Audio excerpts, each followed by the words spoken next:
no leí los fallos como tendría que haber leído, es como que los muy por encima.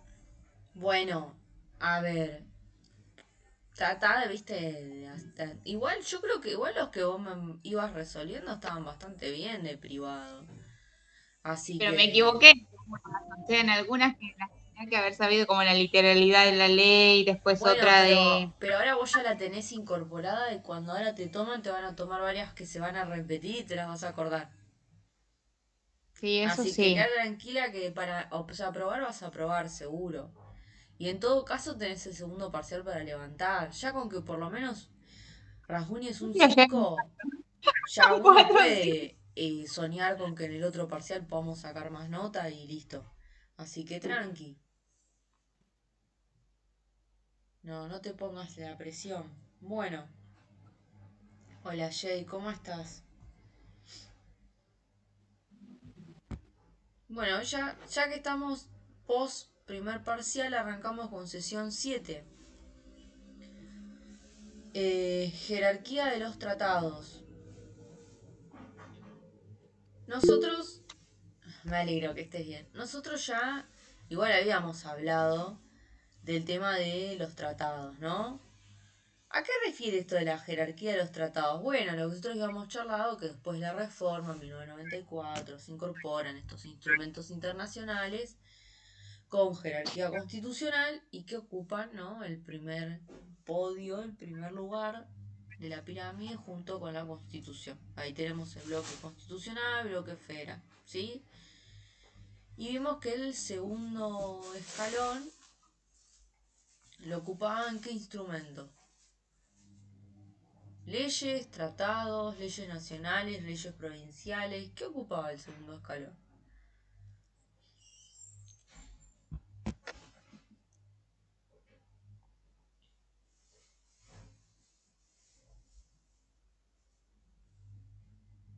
¿Qué decía el artículo 27 de Viena?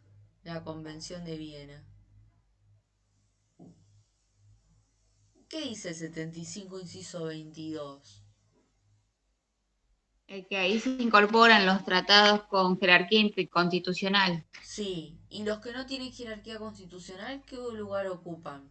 Un Están tratado superiores a de están Argentina-Brasil. superiores a leyes nacionales. Segundo lugar, dice Jay. Está bien. ¿Sí? Segundo lugar y el tercer lugar recién la ley nacional.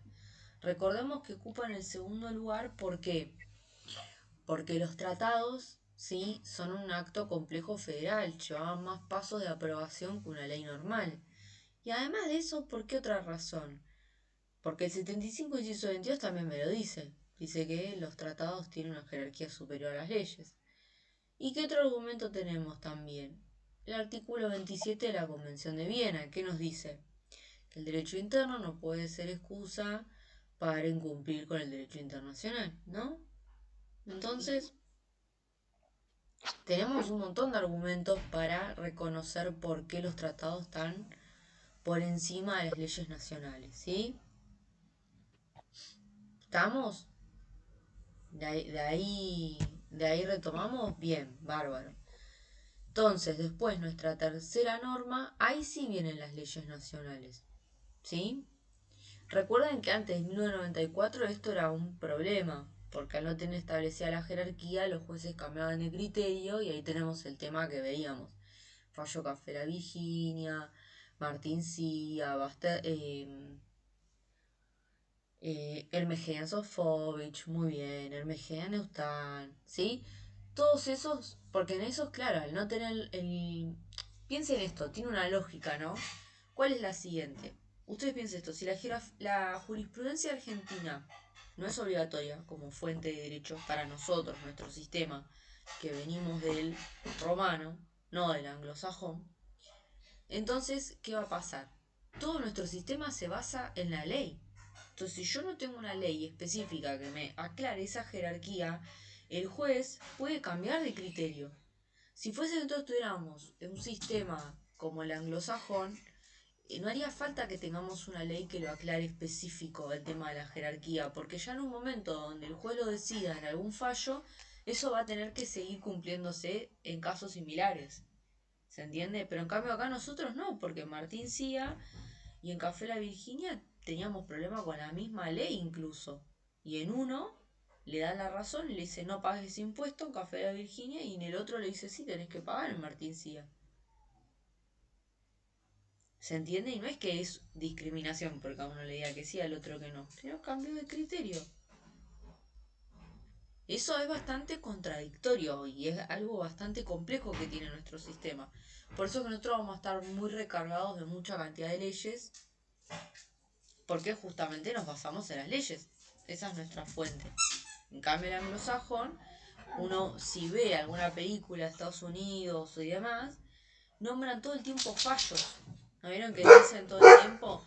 Como en el caso Mengano Fulano, como en el caso del otro, el otro.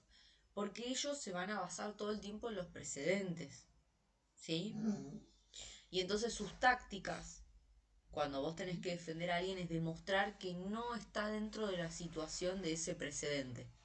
Porque si no, el juez directamente va a resolver tal cual como el otro caso. Entonces yo tengo que demostrar que es algo distinto. ¿Sí? Bien. Entonces, tercer puesto, leyes nacionales. Cuarto, leyes provinciales, porque tenemos sistema federal. Entonces, dos estructuras. Primero nación, después provincias. Eh, Cuarto dijimos, sí, leyes provinciales. Quinto, leyes municipales. Esto de las ordenanzas municipales. El municipio se los reconoció con grado de autonomía, por lo tanto tienen su propio poder judicial, legislativo y ejecutivo y emiten sus propias normativas, sus propias leyes. El día del municipio de Morón, cuando quieren nombrar una avenida, una calle, bueno. Y por último tenemos los contratos. ¿Por qué aparecen los contratos? Porque tienen fuerza de ley. Esto que pactan las partes tiene que cumplirse, ¿sí? Bien. Y tenemos después, ¿ahí quedó alguna duda o con eso estábamos bien? No, está bien. Perfecto. Bárbaro. Es que pasa que uno una semana a la otra se puede olvidar cosas, aparte están con la cabeza con otros parciales. Es normal que en estas semanas hasta lo que tenés capaz más entendido se pueda volver confuso. Bien, Sí, ¿sí? Así que paciencia, porque no es que, uy, entonces, ¿qué pasó? Vengo estudiando esto 3 meses y no me acuerdo. Bueno, hoy puede pasar. En estas semanas, mientras estás rindiendo varias cosas, puede pasar porque tenés en la cabeza mucha información y todavía tu cabeza está como computadora en cortocircuito, o sea, no sabe de dónde enganchar los archivos y vos le estás pidiendo todo a la vez. Entonces es normal. Viste, a veces te agarra la ansiedad, esas cosas, es normal. Más si uno también trabaja, es mucha la presión y uno se exige y quiere cumplir con todo. Y obvio, eso sería lo ideal. Pero bueno, no siempre es así. Y tampoco tiene por qué ser siempre así. O sea, va a haber siempre dificultades. Y uno, bueno, va ahí moldándose. ¿Sí? Y la cabeza también, como puede, se va acomodando. En unas semanas va a empezar a decantar de vuelta la información. Y para cuando tengan que rendir, quédense tranquilos que ya van a tener los temas y ya van a empezar a relacionar cosas de la primera parte de lo que vimos antes del parcial, del primer parcial, y lo del segundo. ¿Sí? Entonces eso de golpe empecé a anotar un montón de cosas. Sí, va a pasar. Y cuando terminen una materia y después están dentro de la carrera, también van a poder hacer a veces momentos donde te empezás a encontrar con que conocimientos de una materia se revelen en otra y empezás a relacionar cosas.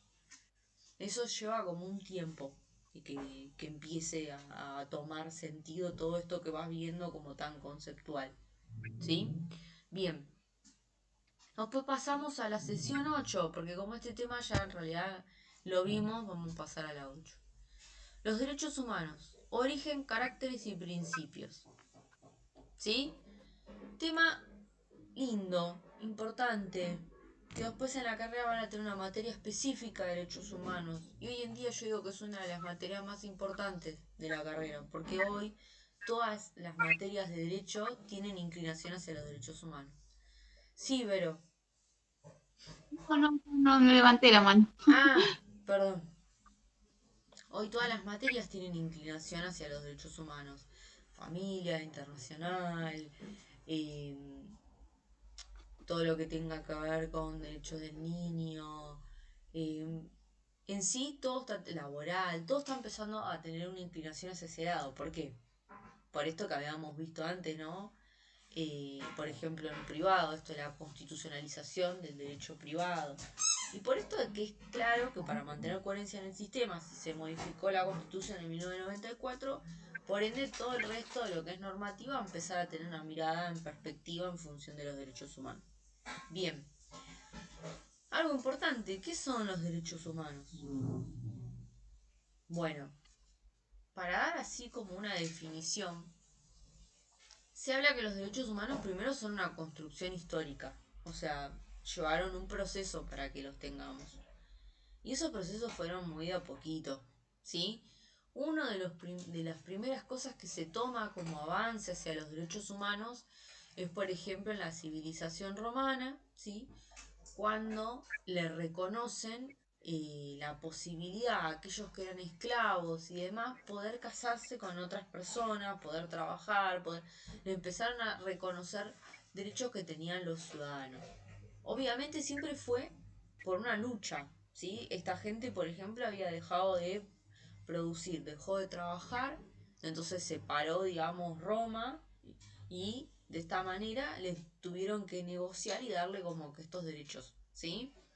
Y incluirlos como dentro del tema de las leyes de esas 12 tablas que yo le contaba. Bueno, ese es como uno de los primeros pasos, le da como un poquitito de derechos. Después van a ir habiendo más avances y los más importantes se van a dar post Segunda Guerra Mundial, Primera y Segunda. ¿Por qué aparece mucho el tema de los derechos humanos después de la Segunda Guerra Mundial? Porque es donde más atrocidades suceden de manera tan grosera, tan grande, ¿no? Por el tema del holocausto, por los crímenes en la guerra, ¿sí? Entonces, ¿qué vienen a hacer los derechos humanos? Los derechos humanos establecen un límite a los estados. ¿Cuál es el trato que pueden tener o que deben tener con sus connacionales? ¿Qué quiere decir? Que antes los estados trataban como se les cantaba a su gente, ¿sí? Como si fuese que yo cierro la puerta, esta es mi casa, yo hago lo que quiero acá. Entonces sucedía eso, que los estados esclavizaban personas, que los estados no te reconocían ningún tipo de derecho de nada. Entonces esas cosas pasaban, ¿sí? Entonces, por ejemplo, van a haber un montón de pasos. La Declaración de los Derechos del Hombre, lo del tema de la Revolución Francesa. Hay un montón de avances, pero como que lo más grosso importante que sucede va a ser posterior a la Segunda Guerra Mundial. Ahí van a empezar a surgir un montón de instrumentos y a raíz de esos instrumentos van a surgir muchos mecanismos de protección. Y ahí se va a dividir la historia, digamos no la historia, sino se va a dividir en dos sistemas. En lo que es el internacional, conocido como la ONU, ¿sí? Y después vamos a tener los regionales, ¿sí? Los regionales son por continente, americano, europeo, africano. Nosotros estamos en el americano, ¿sí? Ahora, para entrar a estos sistemas de protección que se basan en la cooperación de los estados, ¿sí? ¿Hasta acá vamos bien? ¿Me van siguiendo? Sí. Bien. Estos sistemas de protección giran en torno a la norma, como si fuese lo que nosotros hablábamos, vieron, de Constitución Nacional. La Constitución Nacional es el instrumento que le da vida a nuestra nación, le dio forma, la constituye. Bueno, y todo el resto de las normas se desprenden de cierta manera de la Constitución y se entienden desde allí. Bien. Los sistemas de protección sí le van a dar seguridad, pero se crean en razón de esa norma. O sea, yo tengo Convención Americana de Derechos Humanos, imaginemos, Y en base a esa norma se crea todo un sistema de protección. Entonces el corazón de ese sistema es esa norma. ¿Sí? Bien, entonces, en este caso la Convención Americana de Derechos Humanos es el corazón del sistema regional de protección de derechos humanos americano. ¿Sí? O sea que es como si fuese su constitución, es su ley madre. ¿Sí? Entonces, buena pregunta. Entonces nosotros, para entrar a ese sistema, tengo que aprobar ese instrumento. Y acá va lo importante. Nosotros en 1994, dentro de los instrumentos que ratificamos, aceptamos, está la Convención Americana de Derechos Humanos. Por ende, nosotros pertenecemos al sistema regional americano de derechos humanos. ¿Sí? Porque reconocimos ese instrumento, entonces entramos a su sistema de protección. A su vez, esto también necesita que uno reconozca a la Corte, que está dentro de este sistema. Entonces, este sistema de protección se va a dividir en dos órganos importantes. Tiene más funciones, pero tiene dos órganos importantes que ustedes tienen que conocer. Uno es la Comisión Interamericana de Derechos Humanos y el otro es la Corte Interamericana de Derechos Humanos. Comisión se encarga de dar información, enseñar a los estados cómo implementar los derechos humanos, cómo cuidarlos. Por ejemplo, los estados dicen, quiero armar una campaña sobre salud en los niños en cuanto a vacunación. Bueno, te puede ayudar, ¿sí? Te puede dar información de cómo avanzar y demás. Capacita a los estados, ¿sí? Uno de los deberes de la comisión es hacer posible el cumplimiento de estos derechos humanos, ¿sí? Y que los estados los puedan garantizar. Y otra función que tiene sumamente importante es recibir las denuncias de violaciones de derechos humanos. ¿Qué quiere decir? Cuando alguien viola derechos humanos, se puede denunciar frente a esta comisión. Ahora, para que sea una violación de derechos humanos, primero tiene que estar en juego un derecho humano y en segunda cuestión, quien hace una violación de derechos humanos es un Estado o un funcionario público que representa al Estado. ¿Sí? Entonces, si a mí me pega mi vecino, yo no puedo ir a la Comisión Interamericana de Derechos Humanos y decir que violaron mi derecho a la integridad física y demás. No, yo tengo que ir a los tribunales ordinarios de mi país, acá Argentina, y denunciar a mi vecino por agresión. Hacer una denuncia penal por agresión, por ejemplo. ¿Sí? Claro, las madres de Plaza de Mayo exactamente han denunciado al Estado argentino y demás. Bien, y el tema de los militares también, a veces cuestiones de las cárceles que no se cumplen también, porque ahí hay derechos humanos y el Estado es responsable de que se cumpla, ¿sí? Él debe garantizarlos. Entonces, si él no cumple con eso, estaría violando esos derechos humanos, ¿sí? Bien. Ahora, los derechos humanos es importante también remarcar que son el trato mínimo. Entonces, uno de los principios que vamos a encontrar es el principio de progresividad. ¿Qué quiere decir? Que no es que tienen un techo. Siempre se puede conseguir más. Siempre el Estado nos podría proveer de más derechos. ¿Sí? Entonces se establece este trato mínimo que nos tiene que dar. Entonces se basan en qué cosa los derechos humanos? En la dignidad de las personas. ¿Sí? El respeto por la dignidad de las personas. Entonces, dentro de los derechos humanos está el derecho a la vida, el derecho a la libertad, la integridad física, un montón de derechos y todos tienen que ver con esto de la dignidad humana, la identidad, por ejemplo, ¿sí? Bien, ahora, estos instrumentos, ¿sí? Como la Convención Americana de Derechos Humanos, como vemos, ha creado un sistema de protección para que se pueda cumplir el instrumento, porque si no, a mí el instrumento me queda como una carta muy linda, pero ¿cómo hacemos para que esto funcione? Y el sistema se basa en la cooperación internacional, o sea, que los estados se ayuden entre sí, ¿sí? Porque no es que estás fomentando la guerra. Bueno, vamos a ir con armas a reventar al país que incumple derechos humanos. No, vamos a ayudarlo a que mejore, a que corrija, a ver qué podemos hacer. ¿Sí? Entonces, bien, les decía, tiene dos órganos el sistema americano de protección de derechos humanos. Tiene la comisión, donde yo puedo denunciar cuando tengo una violación de derechos humanos y que va a filtrar si mi denuncia es correcta. No quiere decir que porque yo voy y hago la denuncia me la van a aceptar. Van a filtrar. Es como si fuese la mesa de entrada de un tribunal. Va a filtrar y me va a decir, no, esto no es una violación de derechos humanos, o no es contra, o no fue el Estado quien la cometió, entonces no hay una violación de derechos humanos.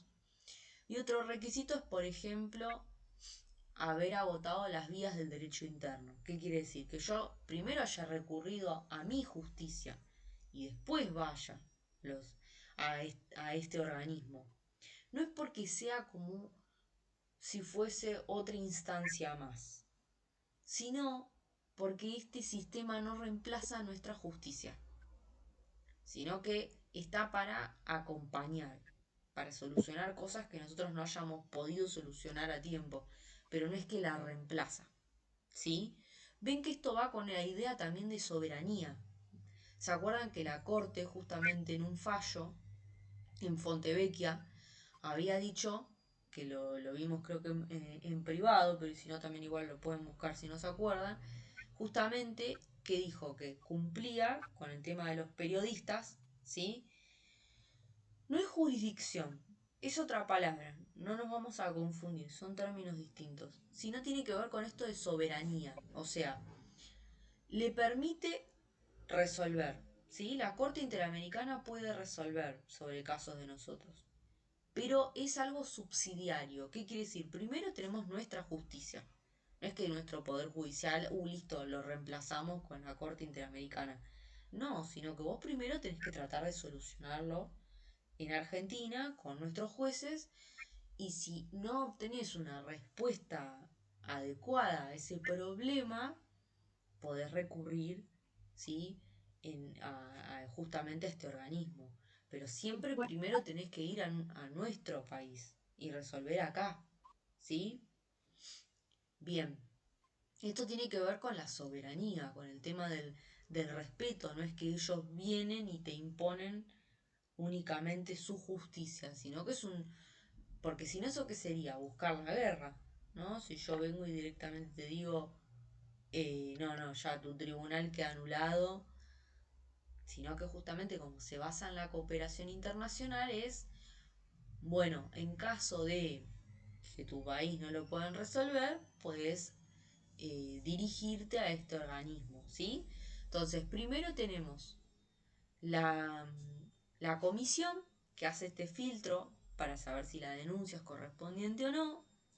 Si se está todo ok, yo reúno todas las condiciones, puedo ir a la corte. La corte es un organismo judicial. Va a brindar sentencias y opiniones consultivas. La sentencia es un fallo, ¿no? Resuelve el caso y va a determinar si el Estado o ese funcionario público es culpable o no.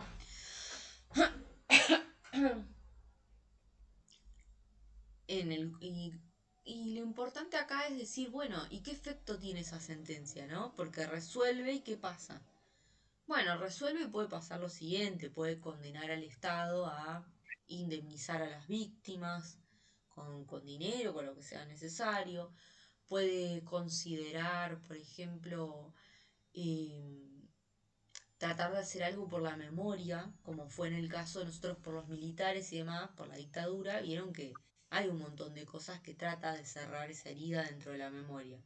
Realizar el Museo de la ESMA, hay un montón de cosas que es para simbolizar como si fuese el redimirse, ¿no? Con la sociedad. Sí, pero El tema de los tratados, o sea, siempre, digamos, la Corte Suprema, digamos, acepta el hecho qué sé yo, un dictamen que intervenga en algo, porque hemos visto que, digamos, en algunas veces es como que hacen valer más la ley interna que los tratados. Bueno, no, pero eso no fue siempre, eso fue en los fallos que no teníamos aclarado el 75 inciso 22. Fue antes del 94. Claro, entonces estábamos en otro panorama. Siempre ten en cuenta que nosotros nos manejamos por la ley, entonces el límite se lo pone el juez la ley. En ese momento no estaba la ley específica, entonces el juez tenía un criterio más libre. ¿Sí? Ahora que eso ya está especificado, no puede hacer eso. Ah, bien. ¿Sí? Ya es distinto. Ahora, lo importante ahora a entender es que este organismo, ¿sí? La Corte Interamericana, decide tal cosa y dice Argentina es culpable en cuanto a cometer violaciones de derechos humanos en la dictadura de tal fecha. En ese caso, está diciendo que el Estado argentino, ¿sí? Es cómplice en justamente violar un montón de derechos humanos hacia la población, ¿sí? Y se pudo comprobar y, bueno, da la sentencia. En este caso, dentro de la sentencia va a decir varias cosas que va a tener que cumplir el Estado argentino. Claro, con el tema también de Malvinas, ¿sí? Entonces, puede decir, a ver, tiene que, claro, ¿sí? Puede decir un montón de cosas. Puede decir, por ejemplo, que tiene que indemnizar a las víctimas, ¿sí? Que puede, que tiene que, por ejemplo, hacer, como les decía, un monumento, algo hacia por la memoria, ¿sí? Ahora, ¿qué pasa cuando el Estado incumple? Bueno, aparece lo que yo le digo de manera común, ¿no? El scratch internacional. No se dice así, sino que se dice que lo exponen la sentencia de manera pública de forma internacional. ¿Qué es esto? Y básicamente es dejar ese Estado como un incumplidor, porque si no cumple los derechos humanos y además tampoco cumple un tratado, quiere decir que no sirve hacer un trato con esa persona, con ese Estado. O sea, yo voy a hacer tratos comerciales con un Estado que no cumple ni derechos humanos y tampoco cumple las sentencias que le dan. No, porque es cualquier cosa, ya me lo está dejando muy en claro. Si algo como lo más mínimo no lo puede cumplir, listo, y parece que no, pero recae mucho en la imagen internacional de los estados esto. ¿Sí? Porque justamente, ¿qué pasa? Las relaciones internacionales se van a basar en tratados. ¿Sí? Son acuerdos que se hacen entre los países. Entonces, para un país es esencial ver que otro sea de cumplir los tratados a los que se compromete. Si no, ¿para qué corno te vas a mover a hacer un tratado con todo lo que conlleva para que después Mengano no lo cumpla? Sí, Vero. Por ejemplo, en el caso este que estaba diciendo anteriormente, el de Fontevecchia y de Amico, que Sí, era, intervino la Corte Interamericana de Derechos Humanos, esto fue el fallo en 2017. sí. Eh, digamos, ahí le pusieron también un tope, o sea, o sea que el dictamen que dio la Corte Interamericana era, digamos, eh, Eran tres que de, puntos y la Corte Suprema dijo voy a cumplir los primeros dos, pero el último no. Y está bien, o sea, eso es un criterio de mantener cierta soberanía y remarcó esto que recién yo te nombraba, que es de que esto no reemplaza nuestra justicia. Nuestro sistema judicial sigue estando, ellos están para acompañar, para resolver cosas que no hayamos llegado a resolver, pero no lo reemplaza. Argentina sigue siendo un país independiente y soberano, no es que nos domina el sistema interamericano, claro, pero en ¿sí? un caso que, por ejemplo, se vulnera algún derecho Ajá. de que tenga que intervenir, digamos, la Corte Interamericana, o sea, puede ser que sea, digamos, parcial el hecho de la justicia, porque si siempre va a valer la ley, por más que no sea No, lo depende justo. de la situación específica. No te podría decir que siempre, porque depende del caso. Acordate que nosotros no nos manejamos con una ley de precedente, no es un siempre. No sabemos. Claro, El caso Fontevecchia en particular, ese punto no lo cumplió. ¿Por qué? Porque decía que anule la sentencia. Y eso significaría borrar lo que haya hecho nuestro sistema jurídico, o sea, nuestra misma Corte Suprema. Entonces no, la Corte Suprema no va a aceptar a que la deje ninguneada. ¿Se entiende? Pero capaz que si ese otro punto hubiera sido otra cosa, no hubiese habido problema. Si las demás los permitió. Le dio la razón y le permitió que indemnicen las víctimas. O sea, los puntos más importantes para nosotros los cumplió.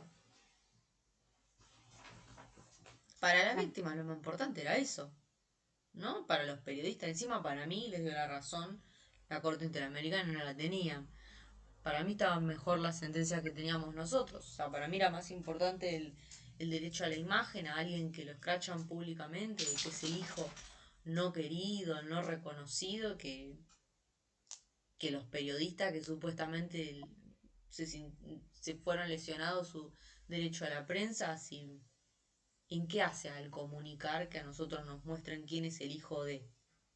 Tiene que ver Claro. con la función del presidente, con algún tipo de información No, que a nosotros realmente nos modifique, no tenga que ver con la democracia. No, era un chismerío, ¿sí? Por eso acá siempre va a jugar mucho también a veces la perspectiva y el caso en concreto. Pero es importante tener en cuenta esto, ¿no? Que siempre es subsidiario. Primero nuestra justicia, ¿sí? Entonces, ellos es todo basado en un sistema de cooperación. Aparte, cuando da la sentencia, como les digo, primero les da un plazo para que el Estado se acomode y trate de cumplir. Y si no cumple, ahí es cuando hace el tema de lo que les digo que es como el escrache, el de que va a publicar esa sentencia y va a publicar que sos un Estado que incumple. Pero no es porque en un punto no estás de acuerdo. Incumple cuando incumplen todo. Chao, es un desastre. A eso se refiere. Y que a veces pasa. A nosotros creo que nos habían publicado por el tema de las cárceles. Porque habían hecho una denuncia en cuanto a que las cárceles estaban un desastre y que habían algunas donde había, no sé, 40 50 personas hacinadas, todos juntos, una cosa así. Y llegó hasta la Corte Interamericana. Entonces, y se había declarado culpable a la Argentina. Así que hay un montón de ese tipo de casos. ¿Sí? Es más, yo recuerdo cuando había cursado Derechos Humanos, había un fallo que se trataba de una chiquita, una nena, que había sido violada y fue a hacer la denuncia a la policía y la policía no le aceptó la denuncia por ser una nena y sola y por ser de una comunidad indígena. Sí, como que no le creyó porque la nena era morocha. O sea, cualquier cosa, un desastre. Entonces le dijeron, nada, te harás confundido, no sé qué. No le tomaban la denuncia. Fue incluso a los tribunales, le contó creo que a una maestra, no sé a quién, que la ayudó. Y sí, de todo, no solo racismo, discriminación, una cuestión de que también sea una nena, ¿no? Esto de que a las chicas no les creen.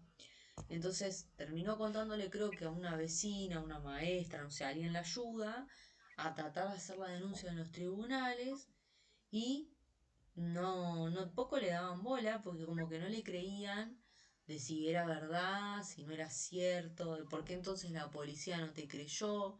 O sea, siempre esto de juzgar a la víctima, ¿no? En vez de tratar de reconstruir cómo fue la situación. Aparte de pensar con qué propósito una nena de, no sé, 13 14 años va a ir a mentir de que la violaron. O sea, ¿qué puede ganar la criatura con eso? Entonces termina llegando el caso, ¿sí? Por una cuestión de discriminación y demás. ¿Y quién es responsable ahí? El Estado, porque ¿quién fue el que le negó la posibilidad de hacer la denuncia? O sea, lo más mínimo, la policía. ¿Y la policía qué es? Funcionario público, o sea, representación del Estado, ¿sí? Y terminó la corte y Corte Interamericana sí dio culpable a la policía en ese caso, ¿sí? Pero entonces pasan un montón de situaciones así. Pero bueno, lo importante es empezar a incorporar esto de que hay dos sistemas, el de la ONU, el universal, después tenemos los regionales que van por continente y que nosotros estamos en el americano, pues somos un país de América, ¿sí? Y que este sistema se va a basar justamente en esto, en el instrumento de la Convención Americana de Derechos Humanos. Entonces ustedes desde ahora tienen que empezar a chusmear qué es la Convención Americana, empezar ahí a releer, porque en esta segunda parte suelen tomar algún artículo de este instrumento. Aparte porque es un instrumento con jerarquía para nosotros. Pues no es que solo los ratificamos y demás, sino que le dimos jerarquía constitucional, ¿sí? Otra cosa importante, hay que diferenciar los tratados de las declaraciones, porque nosotros también reconocimos la Declaración de los Derechos Humanos del Hombre. Sin embargo, no es lo mismo un instrumento cuando es una declaración que cuando es un tratado. Un tratado implica responsabilidad, es como un contrato. Por eso yo les decía que esto que pactan los estados, ¿no? Un tratado es como un contrato, hay responsabilidad. Si yo incumplo, vas a tener una sanción, ¿sí? Sí, sería como un castigo, pero le decimos sanción porque decirle castigo o pena viene del lenguaje pensado desde la Biblia, desde la iglesia. Y el derecho ha tratado de separarse de la iglesia y de la moralidad y de ser más una ciencia, entonces nosotros tomamos más el lenguaje de decirle sanción, ¿sí? Que es esto como parecido a lo que vos decís en realidad, pero lo decimos distinto, le decimos sanción. Entonces, ¿sí? Entonces le ponemos una sanción. Entonces, cuando yo incumplo un tratado, recibo una sanción, ¿sí? En cuanto a que a esto que se llama tener responsabilidad. ¿Qué quiere decir responsabilidad en derecho? Que voy a tener que responder de alguna manera por haber incumplido. Como cuando dejas de pagar el alquiler, puedes terminar en desalojo, puedes tener que, si te atrasas en el pago, tener que pagar intereses moratorios, ¿sí? Es responsabilidad, o sea, viene como consecuencia del incumplimiento. Bueno, esto pasa con los tratados. Ahora, en el caso de las declaraciones no pasa, porque por ejemplo la Declaración de los Derechos Humanos del Hombre es como una listita, es una enunciación de derechos. Fue un gran paso dentro de los derechos humanos porque es la primera vez que se reconocían los derechos humanos de una persona. Para nosotros hoy puede ser decir, che, es una pavada, decir que una persona tiene que ser libre, tiene que tener dignidad. Bueno, pero antes no estaba establecido. Y si hoy les parece que se violan derechos humanos, imagínense lo que sería antes cuando no estaba eso. ¿Sí? Muchísimo peor. Muchísimo peor. Porque hoy por lo menos se tienen que dar un poco de maña, ingeniársela para hacerlo de manera más solapada las cosas que hagan. Antes era totalmente, digamos, burdo, porque total no había nada limitado. No es como cuando no estaban los derechos laborales. Si hoy nos puede parecer que muchas cosas están mal, imagínense cuando no había jornada de trabajo limitada, la gente trabajaba del sol hasta que se ponía, hasta que era la noche, todo el día entero, desde que sale el sol hasta que se iba. No había un límite de nada. Bueno, con los derechos humanos pasaba lo mismo, los estados trataban como querían a su gente, hasta que aparecen los derechos humanos, ¿sí? Bien, entonces son un concepto en evolución, siempre conectado a la dignidad humana. ¿Sí? Es importante recalcar que tienen ciertas características los derechos humanos. Son irrenunciables.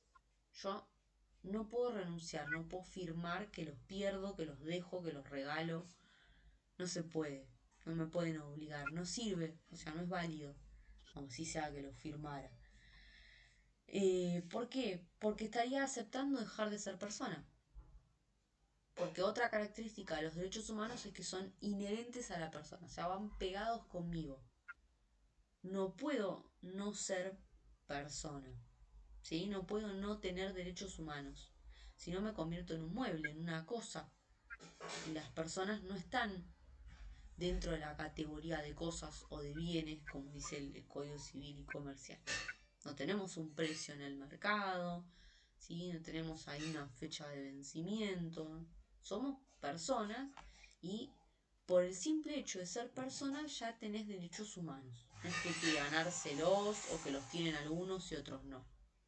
Los van a tener todos, ¿sí? Entonces son universales. Esta es otra característica. Otra cuestión es que son intransferibles y también son inalienables. ¿Qué quiere decir? No los puedo vender, no los puedo regalar, se los puedo dar a nadie. ¿Sí? Estas son todas características que tienen los derechos humanos. Bien, ¿hasta acá alguna duda?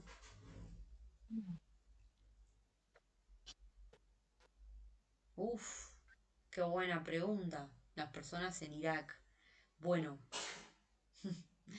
es importante decir, y son personas, se supone que sí, pero ¿qué pasa? Esos estados no suelen aceptar estos tratados.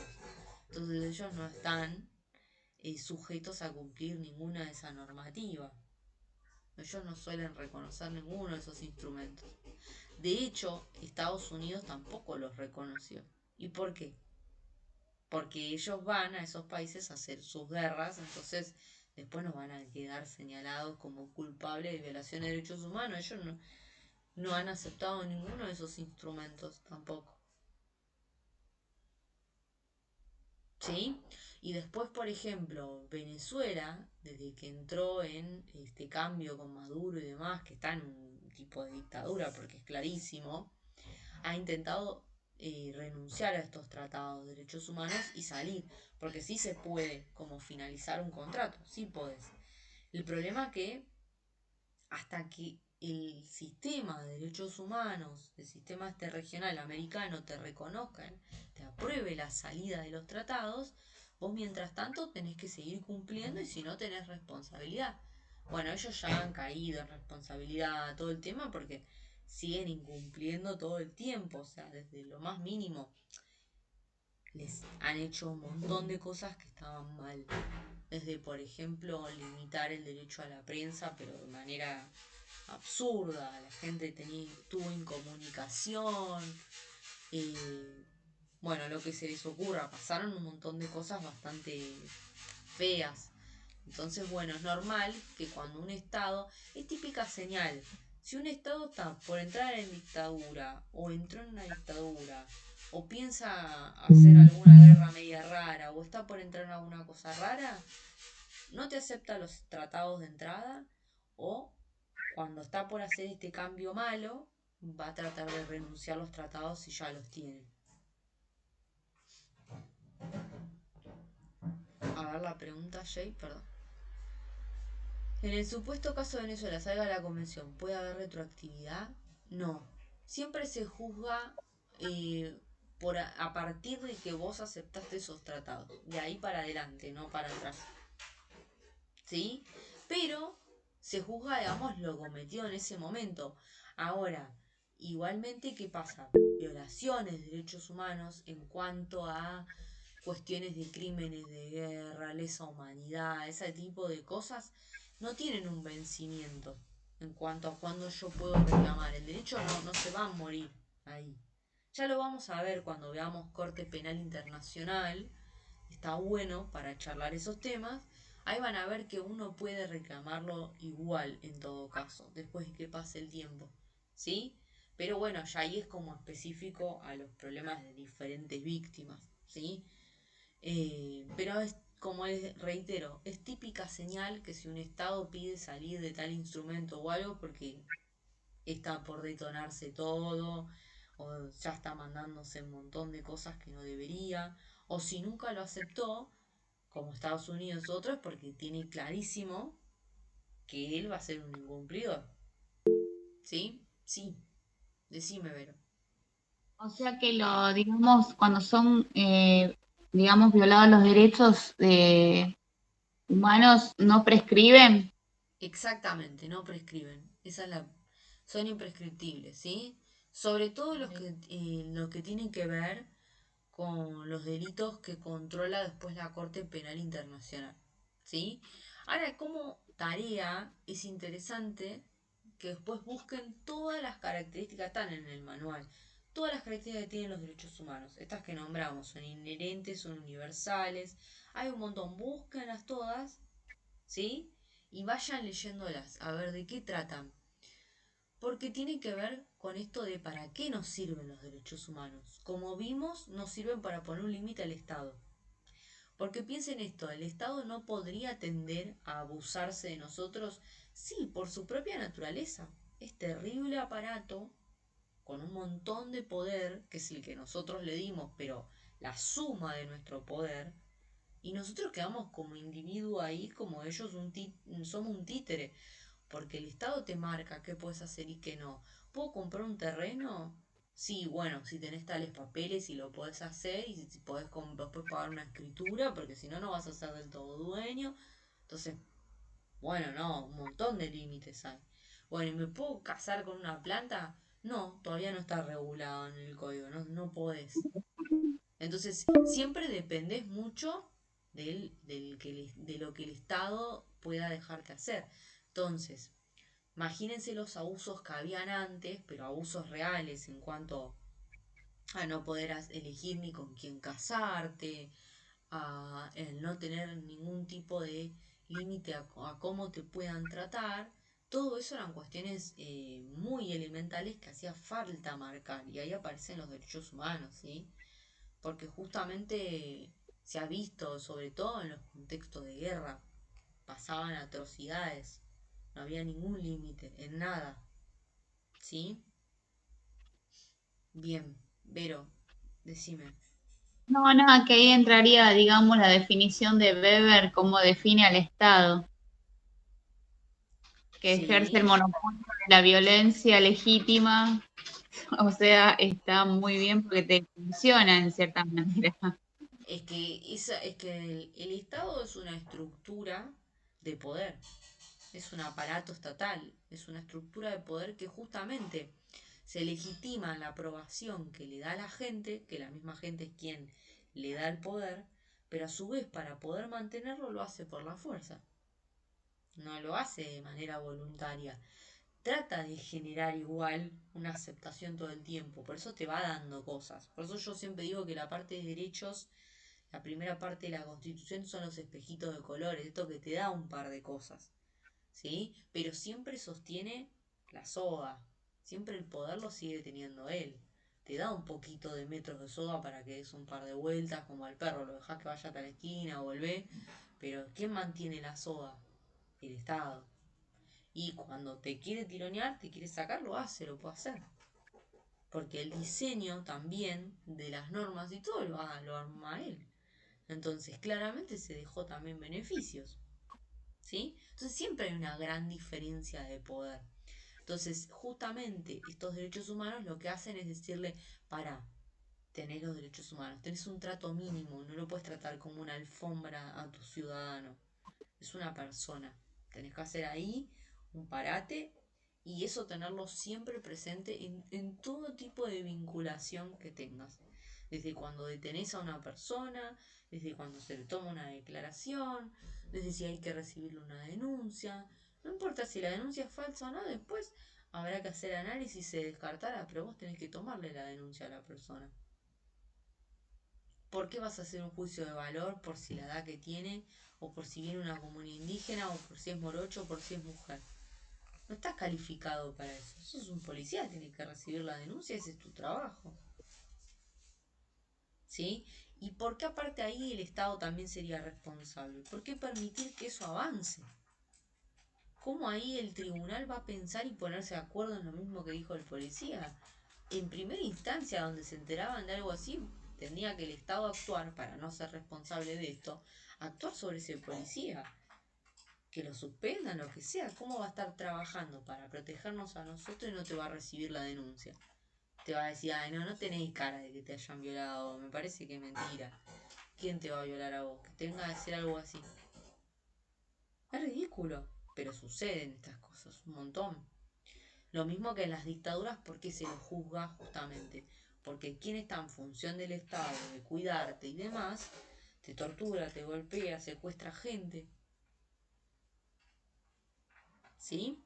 Nosotros entramos a la sociedad civil para que el Estado nos brinde beneficios, no para que sea quien después nos termine matando. ¿Sí? Así que los derechos humanos están para eso, ponerle ahí un límite a cómo nos puede tratar el Estado. Sí.